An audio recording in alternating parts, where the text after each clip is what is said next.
တို့ရေဒီဗီဒီယိုဝင်တဲ့ချီချိုးပေါင်းပြီးနံပါတ်2ပုံလေးပါနော်ဒီနေ့ပုံသစ်လေး3ပုံရောက်ပါတယ်ဒါကနံပါတ်2ပုံလေးပါquality ကောင်းတာလေးမစိုးထည့်ဆိုင်မှာရောက်နေပါပြီနော်ကာလာလေးဒီဆက်မှာဈေးလေးပြောပြပါမယ်ကာလာလေးကမတို့ရဲ့ရှေ့အောင်လာပါတယ်နော်ဒါလေးကကြတော့သားရောင်ကိုစိမ့်ဖောက်ပြီးပေါ့နော်သူပန်းလိုလေးနဲ့သူပေါင်းပြီးကာလာလေးကလုံးဝ message ပါလေကားပိုက်လေးကညွှန်ယူပါ36တင်ရတော့50ပါနော်ဘောင်းမီရဲ့ဒီလိုရှိတာ30မှာပေါင်လေးဆိုမောက်ရဲ့ပေါင်လေး120လေး160ပြီးတော့ပါတယ်နော်ဈေးနှုန်းလေးက4000ပါရှင်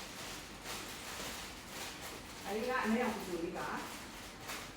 မတို့ရေလာရတဲ့လူတိုင်းကိုအိမ်ရောက်နေစီပို့ကြတယ်ရှင်မဆူးထဲဆိုင်မှာလည်းစိတ်တန်ကြောင်းဝကြည့်ပြီးတော့လာအားပေးရပါတယ်မဆူးထဲဆိုင်ကဖဆာပလာရဲ့ကွယ်ဖဆာပလာဈေးမှာပါရှင်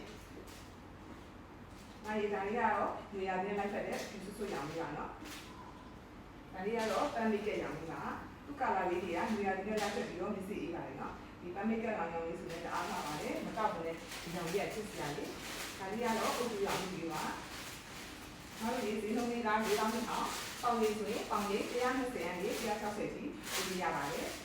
ဒီမှာတင်ဆိုင်တော့ပြည်တယ်မှာနော်ဒီပေါင်းကြီးကတင်ဆိုင်50ရှိပါတယ်ခါကြီးက36ရှိပါတယ်မောင်မရှိလေးက30ဆောင်ပါဒါကလူတွေရောင်လေးပါနော်မတို့ရေးကြည့်စစ်တယ်